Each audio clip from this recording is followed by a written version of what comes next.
우리가 앞 시간에서는 그 급성 감염병에 대한 부분들에 대해서 여러분들과 같이 이제 공부를 했고, 마지막 시간으로서 이제 만성 우리 감염병 관리에 대해서 한번 살펴보도록 하겠습니다. 우리가 만성 감염병 관리에서는요, 우리가 다루는 어떤 질병은 결핵이라든지 한센병, 비형 간염 뭐 이런 것들이 대표적인 만성 감염병에 대한 부분이 되겠습니다. 그 먼저 결핵에 대해서 한번 그 여러분들과 같이 한번 공부를 해보면, 이 결핵이라는 것은 특히 이 폐에 많이 감염이 되는 세균성 만성 감염병입니다. 그래서 환자의 비말액, 그러니까 예를 들어서 지하철이나 어떤 대중교통에서 누군가 이제 결핵 환자가 기침을 한다든지 재채기를 한다든지 했을 때 거기에 침에 이제 들어가 있는 어떤 비말에 대한 그 핵에, 즉 결핵균이 같이 이렇게 실에서 공기 중에 떠다니게 되죠. 그런 경로를 통해서 감염이 되고, 또 점막과 상처나 피부를 통해서 직접 감염에 의해서도 물론 발생할 수 있지만 그런 드문 현상이라고 보시면 되겠습니다. 대체적으로 환자의 비말액을 흡입해서 감염되는 경우가 대부분이다라고 보시면 되겠습니다.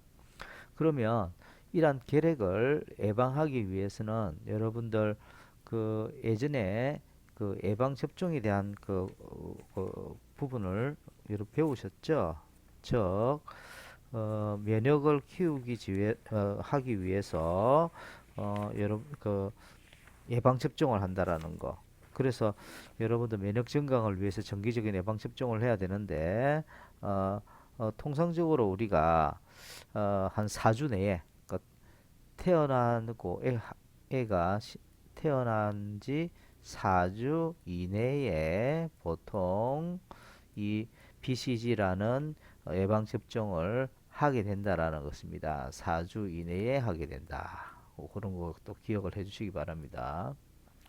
그럼 이 계력에 대한 부분들이, 감염에 대한 부분을 보시게 되면 1차 감염이라고 해서 자기도 모르게 이게 걸렸다가 치유가 되게 됩니다. 그래서 이 페림프저에 스키한만 남기고 자기도 모르게 이렇게 치유가 되는 그런 어떤 감염 형태라고 봐주면 좋겠고요. 다시 이 저항력이 약해졌을 때 다시 진행이 되는 그런 특징을 가지고 있는 것이 우리가 1차 감염이라고 보시면 되겠고, 이제 2차 감염 같은 경우는 이제 잠복 상태가 된다라는 겁니다. 그랬을 때 몸이 약해지면은 숨어있던 그 균이 발병을 합니다. 그죠? 이 내인성 감염이라 그러고, 내 몸에 이제 결핵균이 잠복일 때 결핵 환자에게 이제 노출이 되면 숨어있던 균이 발생하는 것이 외인성 감염, 이렇게 볼 수가 있죠. 이때 1차 감염이 있고 2차 감염이 있다. 뭐 이런 정도만 여러분들 생각해 주시면 되겠고요. 그 다음에 한센병, 그 서록도에서 많은 치료를 받고 있는 분들인데, 뭐 예전에는 나쁘게 이야기해서 뭐 문둥이병 뭐 이렇게 이야기했던 그 질병이 한센병입니다. 주로 나균에 의해서 감염이 되는데, 주로 어느 부분을 통해서 많이 이 감염이 되느냐면 피부라든지 말초 신경에 주로 문제를 일으키는, 그죠?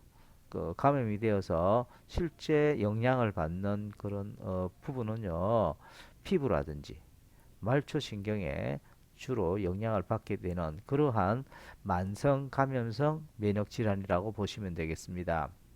그래서 환자가 만약에 발견되어진다면 즉시 격리를 시키고 치료해서 접촉자 관리를 하게 되죠. 물론 거기에 발견되어진 그 장소는 소독 관리를 하게 되는, 지금 어떻게 보면은 코로나19와 거의 같은 어떤 방역의 어떤 방법이 아닌가 이렇게 싶습니다. 그 다음에 이제 비형 간염. 이 비형 감염은 치료가 잘 되지 않습니다. 그래서 계속적으로 만성으로 남는 그런 경우가 많기 때문에 이러한 비형 간염을 제대로 치료하지 않고 두게 되면은 간병변이라든지 간암으로 진행이 되어서 끝내는 사망에 이르기까지 하는 아주 치사율이 매우 높은 그런 질병이 바로 이 비형 간염이라고 보시면 되겠습니다.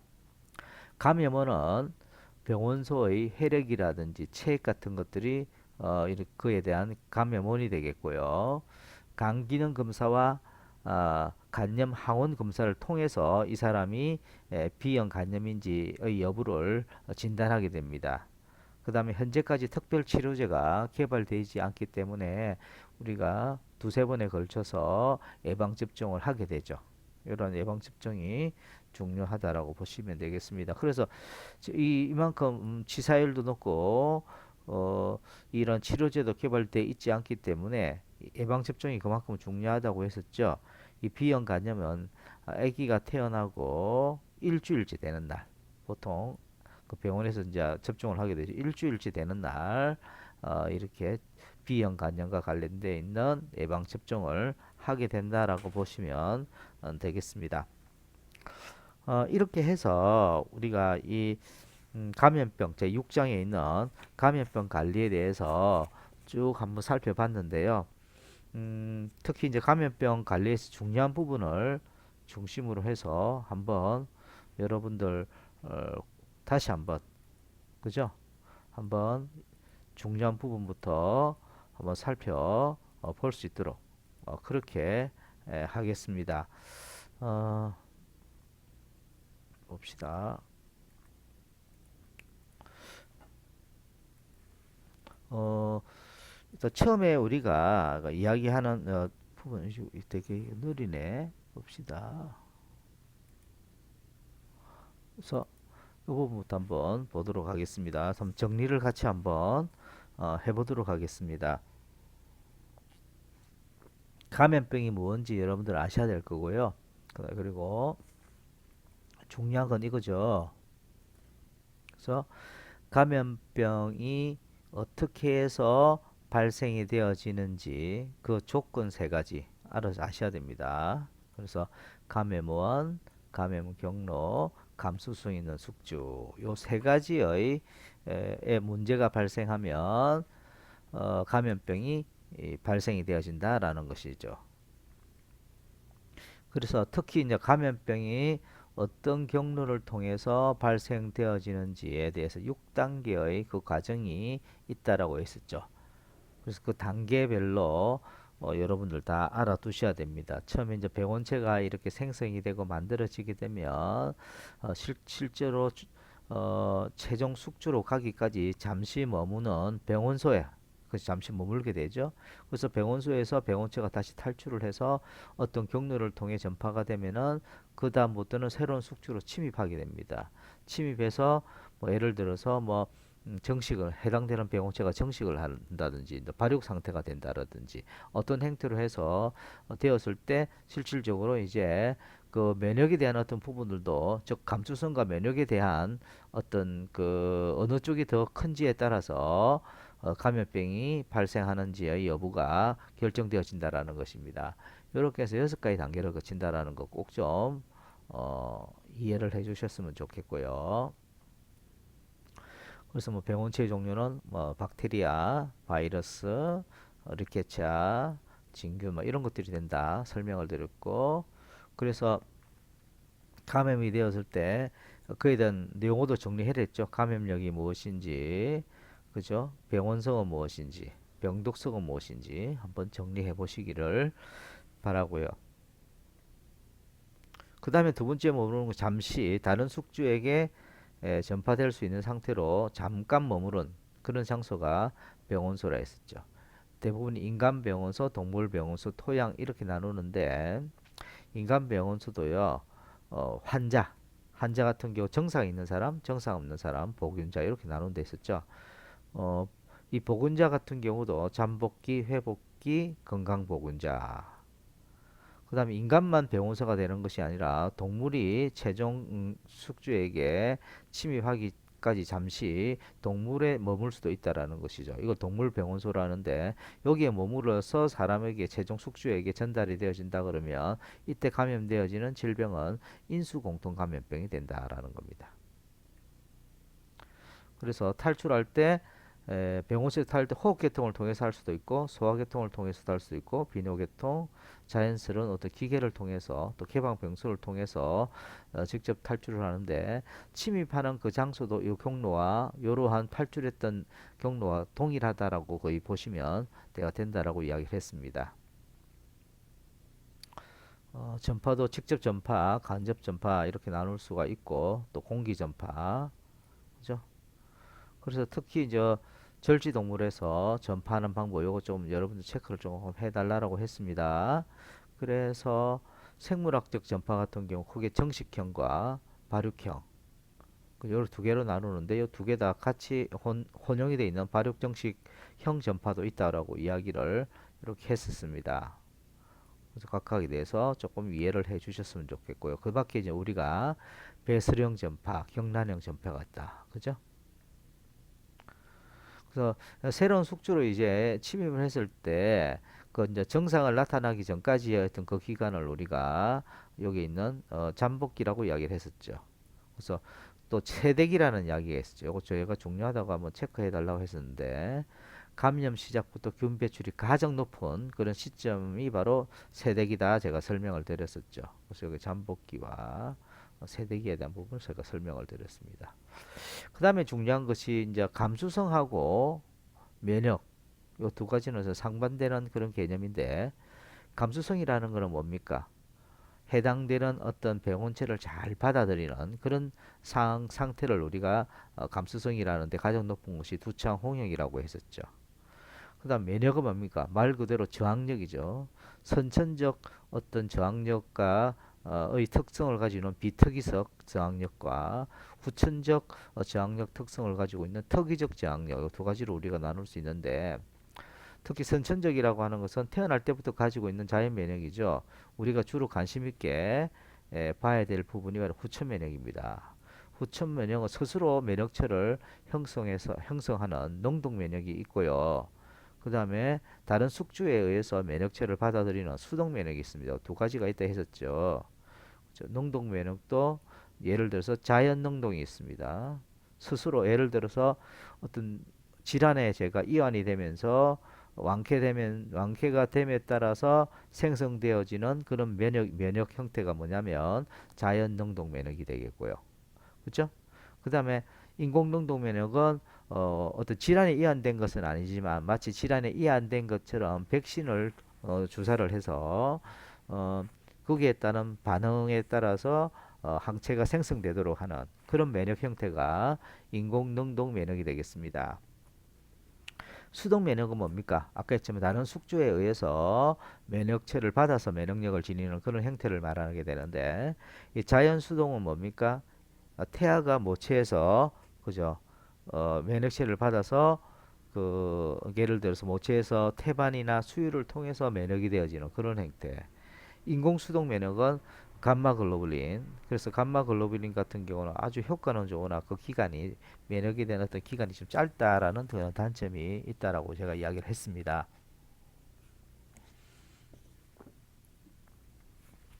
접종에 대해서 태어나서 가장 먼저 해야 하는 접종이 뭐죠? 비형 간염. 그다음에 디탭, 투투쓰리, 그죠? 그거 디프테리아, 파상풍, 백일해 요 세 가지 혼합 접종이 되겠고요. 그다음에 MMR 역시 홍역, 볼거리, 풍진 이렇게 이어진다. 이거 전부 다 면역을 위해서 접종을 하는 것이죠. 넘어가시고 그래서 감염병 관리는 어떻게 한다? 사람일 경우에는 격리를 시키는 것을 원칙으로 하고요. 여기 보시면 사람은 격리를 시키고 가축이나 야생동물은 살처분을 하게 됩니다. 그다음에 점령 경로를 차단하고 숙주를 면역 증가하는 것을 가장 기본으로 하고 있다. 법정 감염병은 뭐였었죠? 법정 감염병 1군, 2군. 그 이런 건강에 미치는 국민 건강에 미치는 정도가 너무나도 크기 때문에 즉시 방역 대책을 수립해야 되는 그러한 감염병입니다. 어떤 것인지는 좀 알고 계셔야 됩니다. 콜레라, 세균성 이질, 장티푸스, 페스트, 파라티푸스, 장출혈성 대장균감, 그다음에 유행성 감염, A형 감염을 이야기하는 것이죠.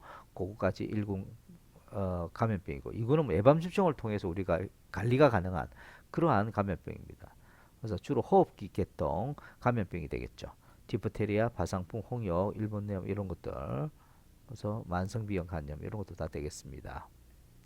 3군, 그죠? 간헐적 발생, 또 요즘 가장 관심을 갖고 있는 제4군, 사스, 조류인플루엔자, 야토병, 지금 아마 코로나19도 여기에 거의 해당이 될 겁니다. 이런 부분들 한번 쭉 살펴보시고. 그다음 급만성 감염병에서 급성에서 대표적인 것이 소화계통과 호흡기 계통이 있는데 이 두 개의 가장 큰 차이점은 어떨 때 가장 효과가 있느냐라는 것이죠. 그래서 환경위생에 좀 철저히 해야 하는 것이 가장 큰 효과가 있는 것이 소화계통이고 그 뒤는 호흡계통은 뭐다? 예방접종이 가장 중요하다. 이렇게 여러분들이 이해하시면 되겠습니다. 그래서 소화계통은 예방대책에 대해서 이런 것들 쭉 설명을 했으니까 그리고 소화계통 감염병의 대표적인 것이 뭐다? 이런 것들이다. 보시면 그죠? 코레라 장티푸스, 파라티푸스 대부분 1군 감염병이 됩니다. 그죠? 법정 1군 감염병이 해당되는 것이 소화계통 감염병. 장티푸스 열병이라고 하는 것이고 내용은 제가 쭉 설명을 드렸고요. 콜레라 탈수 증상이 있고 구토 설사와 같은 그런 증세가 주로 많습니다. 예방 대책은 거의 동일합니다. 파라티푸스 세균성 이질, 유행성 감염, 폴리오. 그 다음에 대한 호흡계통. 그죠?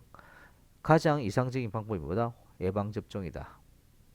그래서 호흡계통 감염병의 대표적인 것이 디프테리아, 백일의 인플루엔자, 홍역, 두창, 계렉 같은 것들이 대표적인 호흡계통 감염병이더라. 이런 것들이 쭉 있죠. 그래서 저번에 한번 제가 절적 동물에 의해서 매개되어지는 감염병에 대해서 설명을 한번 드렸었는데 인간에게 질병을 전파하는 곤충과 질병 이것도 한번 여러분들 한번 꼭 좀 체크를 해주시기 바랍니다. 지베르군 패스트를 발생시키고 모기 일본내염, 벼룩박근염, 모기 말라리아, 모기 사상충, 그다음에 진드기 양충병, 모기 황열, 진드기 유행소출 이런 식으로 좀 꼭 좀 외워주시기 바랍니다. 그 다음에 앞에 만성감염병, 계렉이라는 거 있었을 거예요. 한센병, 비형간염 이런 것들이 대표적인 질환이 되겠습니다. 이렇게 해서 우리가 제6장 감염병에 대한 부분들을 쭉 이렇게 설명을 드렸는데 지금 코로나19 같은 경우 계속 유행을 하고 있기 때문에 여러 학생들 정말 주의하셔야 됩니다.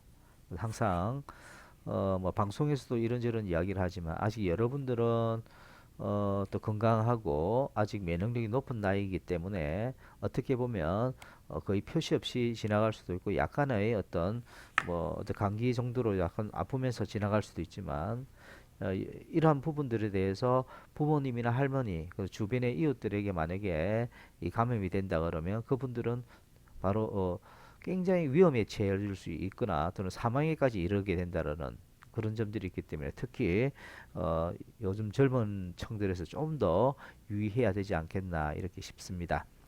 어쨌든 이제 여러분들 좀 방학 동안 계속 좀 지금 이런 어려운 시기 동안 조금 주의를 건강에 좀 주의를 해 주시기를 다시 한번 부탁드리고 당부드립니다. 예, 좀 쉬었다가 또 이어서 설명을 또 드리도록 하겠습니다. 여러분들 수고하셨습니다.